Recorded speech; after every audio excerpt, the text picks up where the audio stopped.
팽팽거린다, 옹살스럽다, 굶주리거린다. 이런 말들은 우리가 평소 사용하는 말은 아니지만 뜻을 알 듯 말 듯 새롭고 재미있게 만든 말입니다. 우리말 표현 좀 더 다양하고 참신하게 할 수는 없을까요? 소설을 쓰고 싶거나 꼭 소설이 아니더라도 무슨 글을 쓰고 싶은 사람, 그런 사람들을 위해서 제가 한 가지 좋은 조언을 한마디 하겠습니다.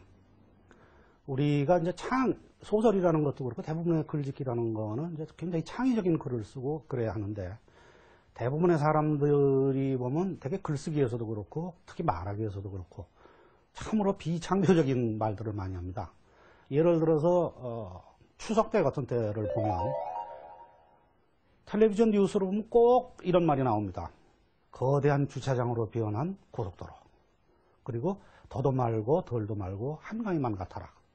해마다 그때만 하면 꼭 그런 얘기가 몇 군데에서 꼭 되풀이됩니다. 이거는 왜 그러냐면 사람들이 대부분 얘기를 할 때 남이 한번 써먹은 말을 들어보면 그 말이 참 멋있다 이렇게 생각하는 사람들은 그 말이 얼마나 신선하고 좋은지, 또는 자기가 쓰는 문장에서 그 말이 얼마나 잘 어울리는지 이런 거는 생각도 안 하고 무작정 남이 쓰는 거를 자꾸 따라하기 때문에 그런 현상이 생깁니다. 예를 들면요, 레이간 대통령이 있을 때 범죄와의 전쟁이라는 걸 벌였습니다.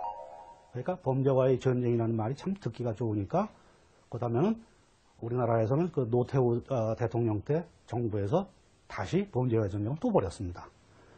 그 후부터 뭐하고 전쟁하는 얘기는 굉장히 많이 나옵니다. 여러분은 많이 들었을 거예요. 뭐 벼룩과의 전쟁, 뭐 모기와의 인천공항의 모기와의 전쟁, 뭐 이런 거에서부터 무엇과의 전쟁, 무엇과의 전쟁, 전쟁이 참으로 많습니다. 그렇게 자꾸 똑같은 말을 쓰다 보면 굉장히 식상하죠. 그 남이 쓰는 말을 자꾸 쓰면 그렇게 식상할 수밖에 없습니다. 그럼에도 불구하고 예를 들어서 우리가 텔레비전에서 보면 요즘 참 음식, 뭐 먹는 거 이런 얘기 참 많이 나옵니다. 그거 볼 때 거의 틀림없이 나오는 단어가 있습니다. 담백하다 이 말입니다. 온갖 먹을 것들을 보면 모두가 다 담백하다고 얘기를 하죠. 언젠가 얘기를 들으니까 매운탕을 끓여놓고도 그것도 담백하다는 사람도 난 봤습니다. 그뿐이 아니고 어느 교양 프로그램에서 봤더니 청양고추가 상당히 맛이 담백하다. 제 생각에는 고추는 전혀 담백한 음식이 아니라고 생각을 합니다. 그럼에도 불구하고 사람들은 자꾸 남이 쓴 문장이 좋다고 생각하면 자꾸 그거를 따라만 하게 되죠. 여러분들 남을 계속 따라가는 사람은 아무리 자기가 열심히 노력을 해도 남을 따라가는 사람은 결국 2등밖에 못합니다. 1등을 하려고 그러면 남이 안 쓰던 말을 써야죠. 그 표현도 그렇고요. 예를 들어서 이것이 그러면 남이 쓴 말이, 그러면 남이 안 쓴 말을 어떻게 찾아내냐, 세상에 그런 말이 어디 있느냐 이렇게 얘기할지 모르지만 그것은 한 가지 요령이 있습니다. 제발 튀는 말을 안 쓰면 됩니다. 그러니까 튀는 말이라고 여러분들이 생각하는 거예요. 튄다는 게 말하자면 독창적이라고 생각을 하죠. 그래서 예를 들면 알콩달콩하게 살아간다 하는 말을 참 특이한 표현을 이렇게 잘 씁니다. 그 소리는 2번이나 3번 들으면 식상해서 들을 수가 없습니다. 그럼에도 불구하고 알콩달콩이라는 말을 참 많이 쓰죠. 이렇게 튀지 않고 차라리 평범하고 우리 귀에 있고 그리고 정겨운 말 같은 거, 정다운 말 같은 거 이런 것을 그대로 쓰는 사람이 오히려 대단히 창조적이고 좋은 글쓰기를 할 수가 있습니다.